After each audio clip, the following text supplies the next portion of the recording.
What's going on, ladies and gentlemen? Welcome back to the channel for another market update. Hope everybody's having a lovely day. And with that being said, let's get into the TA. So we're going to start off with the daily time frame, but before we do that, I just want to note that I don't think this is going to mean anything, but it is happening on all of the indices on the weekly time frame. So it is something to be noted. DIA has the same thing over there. IWM has the same thing. And that the same thing is the weekly stochastic is hinged up, getting ready to cross. I don't think it's going to lead to anything, any meaningful bounce, any multi-week long bounce, but it is something that is agreeing with the setup we have on the other time frame. So that is cool to see. So yeah, we do have here on, we'll start off with SPX. That is literally going to be the same thing as SPY. But we have declining volume here. Notice I am recording this video. It is 1:41 p.m. Eastern Standard Time right now. So we do still have room for that volume spike to come in for the end of the day. But I don't think we are going to beat yesterday's volume. Either way, it's not really adding to the situation here. So it's whatever. But you do have your CCI hinged up. You have your stochastic crossing upward, and you have your RSI following those two upwards. Obviously, the same exact thing over here on SPY, which I will note yesterday we did fill our gap here at 381. I think it's 381.14. Yeah, 381.14. So we filled that. And if we want to come down over here, you guys could really see where we were bouncing. Let's really, oh, never mind. Yesterday was the one we filled on SPX. All right, it wasn't SPY. So scratch that, SPX, that is what we filled yesterday.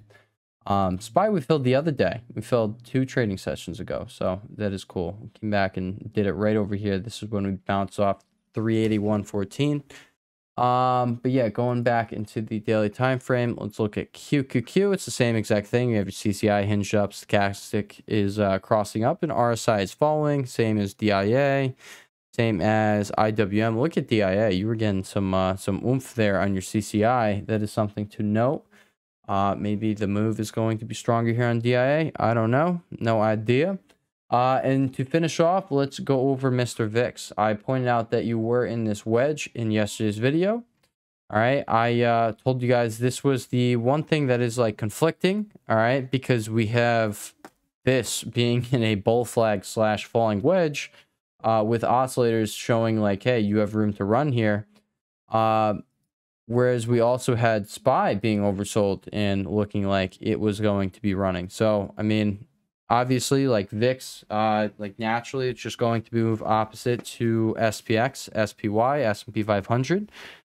So when it's not doing so, I mean, that is room for concern. And obviously, it's clear as day, manipulation is going on behind the scenes. So I do believe that is what we have going on here. But I mean, all in all, it's not really important. It's not going to be changing anything, so don't get too caught up on it. But yeah, you do have your stochastic crossing down, and you have your CCI hinged flat here, and you have your RSI hinging down. And that is that. So now, with that being said, let's go over the 4-hour time frame, and this is really going to show you, in my opinion, the hourly and the 4-hour time frames. These are really going to show someone the big picture of where we are at and where we are headed.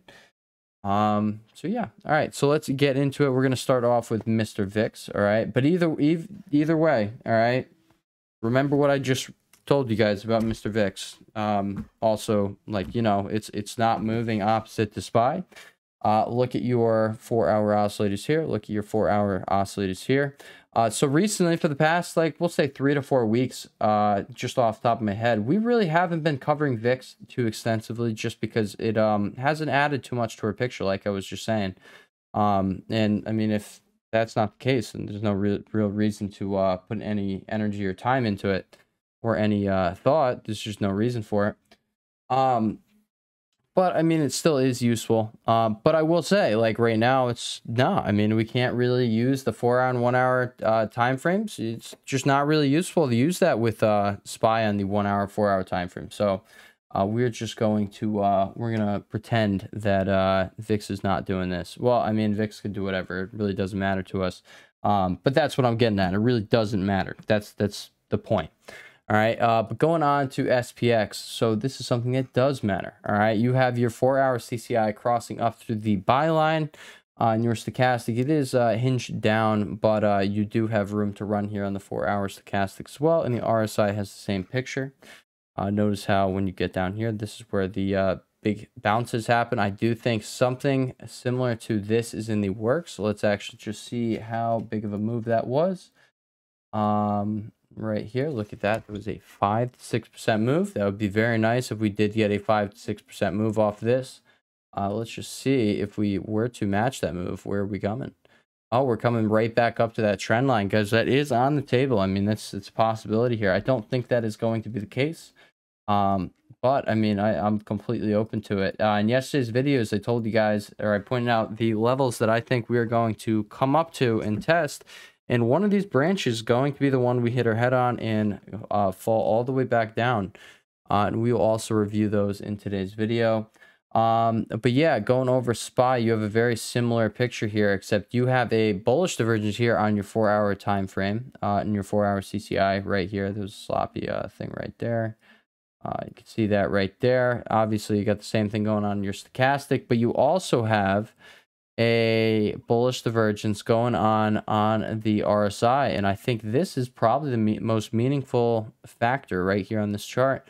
Is the RSI doing this? The RSI, and I typically just don't see many divergences pop up on the RSI as compared to the CCI. But when they do pop up, they do tend to lead to some meaningful bounces or meaningful sell-offs, whichever way you're getting them.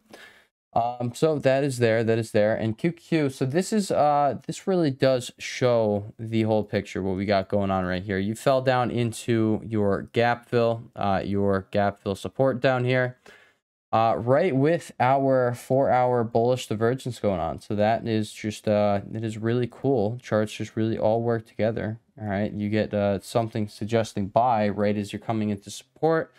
There you go. You got a solid chance at bounce there. And I am playing calls, guys. I am in calls. Yes, I did hold throughout the day. I actually didn't look at what was going on in the market till about an hour ago because I didn't have my phone on me. But either way, no, I mean, I'm pretty confident we are going to be seeing a bounce there. I mean, there's just no reason to keep falling. All right, like the market does not go straight up, just like it does not come straight down. All right, I'm gonna say the same thing I said in the past 2 videos. Quote from Johnny Bravo: you don't just fall out the window, you fall out the window and hit every branch on the way down. Some of these branches will give you bounces. All right. And yeah, this is just one of those branches. In my opinion, this was the branch to be bouncing on, considering this was your gap fill here. You come over to SPY. That's why I had this as your target. Because hey, if you did come down here, like you are extended, that was one hell of a sell-off. All right. Well, that's not why I made it the target. Why I made it the target is because the rising wedge target, using the measure rule on the patternsite.com, gave us a target that was very close to this gap fill. And I know that gaps act as price magnets. When you get close enough, they will suck you into it. And that is where you reverse. And they also have an 80% probability of reversal coming off of a gap. So keep that one in mind, but keep in mind that is only on the major indices. So only your SPX, DJI, NDX, and but yeah, your NASDAQ, Dow, IWM, like the Russell 2000, and then SPX, S&P 500. So on individual stocks, I have no idea, all right, if that rule applies, but off the top of my head, it probably does not. So keep that in mind. I'm coming. Hang on. I'm almost done, baby. Almost done. I know. I hear you. I hear you. All right. So let's be a little quick here. All right, a little quick. So I think I pointed out everything we really had to go over there. You have the bullish divergence popping off on the RSI and the 4-hour time frame on SPY, whereas you also have your 4-hour bullish divergence here on the CCI on QQQ right as you're coming into that support, which is your gap fill. Yeah, what else? I mean, you got this bullish divergence going on the hourly time frame again at the same point that you are going into your gap fill right there. You originally hit it right there. But again, you're getting something suggesting buy right as you are going into a place where is expected you bounce. There's a high likelihood that you bounce there. All right. And actually, I do want to check up on DXY. We commented on that a while ago. By that, I mean the other day.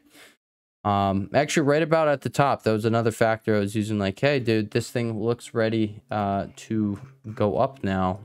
And this thing moves opposite to the market. We're still waiting on DXY to start popping off, but it likely will be something that contributes to all of the factors just shoving SPY and QQ down to new lows. All right, so that is what I'm going to be waiting on. And yeah, all right, so I think that is pretty much it. I think that is it. And yeah, with that being said, I will catch you guys in the next video. Oh, no, not yet, not yet. I forgot. I told you guys we were going to be going over where I think we're going to come up and hit our head on.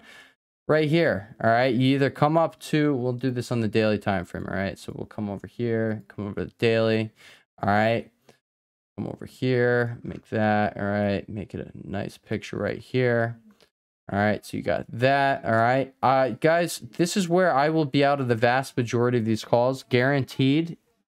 If and when we come up to this level, this is where I'm pulling the trigger on the vast majority, and by that I mean like, hey, 80% of the calls I'm out, 75% of the calls I'm out. All right, there's no point, in my personal opinion. That will be a massive gain there that we will have gotten here, over 100%, 100 to 200% right there, and then boom, yeah, that's all. Like, this is a counter trend move, guys. I'm only trying to play, I just want a little of this move there, because this is the real beans and potatoes of the move. All right, that is what we're trying to catch. We're trying to catch the next leg down.